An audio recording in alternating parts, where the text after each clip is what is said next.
Hi, I'm going to give a short introduction to the wisdom skills model. This journey started for me about 10 years ago. I wrote a paper in Integral Review titled "Do Heart and Ego Develop Through Hierarchical Integration?" At that point, it was just a series of questions. And in the last 10 years, I've been working through some partial answers to that inquiry. And I've got a chapter in an edited book and another chapter in an edited book soon to be completed. And I'm about 150 pages into a full length book treatment to describe this framework. And here all I can do is just quickly gloss over some of the features of it. The underlying intuition that I had back then and continue to work out is that hierarchical complexity alone doesn't capture a lot of what's important to the development of what we could call wisdom. And that ego development and ethical capacity involves things like letting go as well as building up.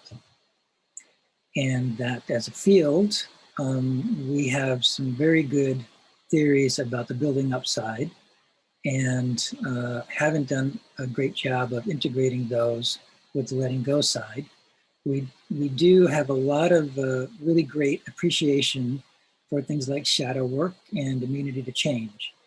But what I'm working towards here is to try to integrate those things and work out the details at the same level of sort of theoretical depth that we have with the building up side. So wisdom skill is an umbrella term that I use that means pretty much the same thing as ego development. And I also would say that Kagan's orders of consciousness model of meaning making is also talking about pretty much the same construct. Even though at the level of assessments, they're very different, just in terms of how they talk about the growth of meaning making over the lifespan. It's very similar and also very related to what we might call spiritual intelligence. So when I say wisdom skill, if you want to insert ego development instead or meaning making maturity instead, that'll work just fine. So the goal here is to integrate and weave these things, and also to add the descending movements along with the ascending developmental movements that are most talked about, and to kind of beef up the first principles theory level of all this. It doesn't go into the detail of assessments or level by level concordance. It's more with some just high level principles. We want to just start by emphasizing I'm not critiquing vertical development per se. It's hard to understate the importance that vertical development theory has brought to so many domains since Piaget and folks before him. And the concept of vertical development still needs to be disseminated more widely.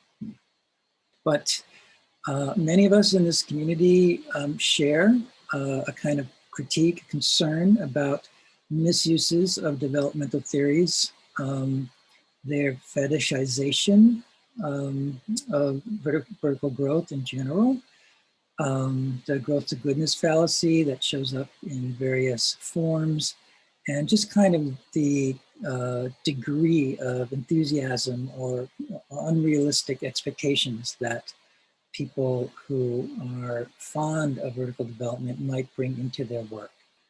And in particular, I like to point to the VUCA narrative, which is quite widespread. It's almost universal in these communities, that says we live in a fast changing, uncertain, complex world, and we need to increase our complexity and build up the complexity capacity of citizens in order to meet this challenge. So true enough, but I'm saying that that is only half the truth, and that we need to be spending more time looking at the other half, and also in integrating our vertical theories with this other half. I would even go as far as to say that most of the world's problems, or maybe you could say 50% at least, of the issues that we see and we look out at the political landscape, cultural issues at any scale, down to what's happening in your family, these problems come from structures that were built up in our psyches early on, structures that are no longer useful to us. So, so those things need to be deconstructed, released, healed, and that is just as important as any degree that we focus on increasing complexity in individuals and cultures in general.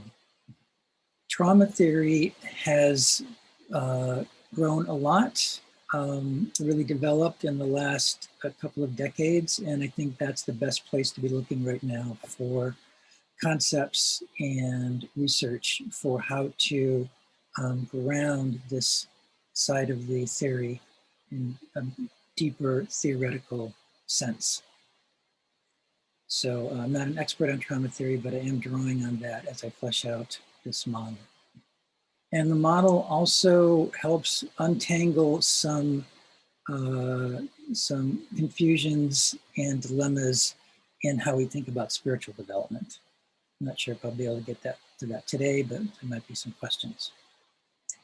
And in particular, I'm saying that in discussions, models of spiritual development, we often conflate the ascending side, pointing to growth, and the descending side that I'm trying to emphasize here in terms of structural release, unlearning, or deconstruction. Also, we can look at this concept of transcend and include, which is used almost universally in our community as a way to describe what happens in development. And I would propose that in reality, that is in real human development, we almost always transcend and exclude. So as we build up these structures, it's a natural process that certain things are put into shadow or left behind or occluded. And this makes it, this is what makes it important to have a continuing modes of cleaning up and recovering lost capacities. So in this wisdom skill model, I'm trying to give more rigor and more theoretical depth to this idea of adding the cleaning up and the waking up to our theories of growing up. That's strongly influenced by O'Fallon Stages model, and I also am inspired by Bonnie Roy's work on releasing complexity in systems. So the argument starts with a question of fundamentally what is vertical development. We talk about learning as increased complexity in this community, and that includes the simplicity on the other side, as we say. So I start with Michael Common's definition of the complexity order, which is the most elegant, axiomatic description of what vertical development means.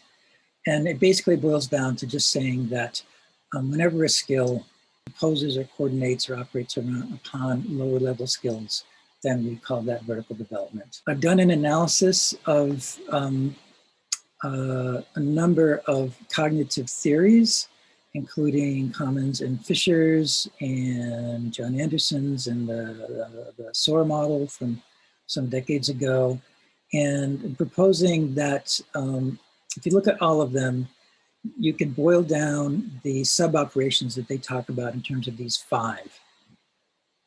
So in other words, this idea of building upon or operating upon is spoken of as in a general sense as having these sub-operations that compose it. And that's differentiation, composition, generalization, abstraction, and integration. But the point is that I can take each one of these basic operations and show how that in an actual learning, it almost inevitably leads to at least a little bit of these occlusions, hidden structures, or demi-realities. So just as one example, abstraction is a process of identifying what are the essential properties of a set of things and basically throwing out all the other properties to make that abstraction, to make that new object. But of course, the question of what to throw out and what to call important and unimportant is always biased. It's always motivated. This is one example of how we can't get around these kinds of externalities when we develop. So in other words, we build up these structures that where many of them are later found to be inadequate or partial or including. They often will occlude capacities that we built up earlier in our lives or dampen important psychic resources. So again, this points to the need for sort of continuous processes of unlearning, recovering, or healing, or deconstructing all along the way, or at least at different junctures during the lifelong process of developing and building up these structures. Here's a few words that we associate with complexity, capacity, learning, abstraction, development. Here's some words that are associated with the descending movement: healing, emptiness, disillusion, seeing through, laying bare. So you can see that there's a whole domain of human growth and human wisdom that isn't well captured by these metaphors of growing and increasing complexity, but is better captured by this descending movement.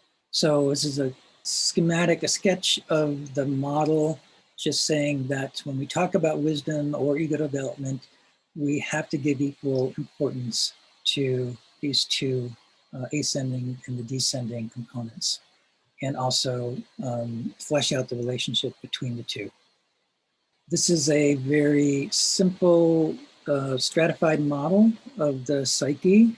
And the point here is that what this model does is it allows us to not just talk about shadow or immunity to change or occluding structures as kind of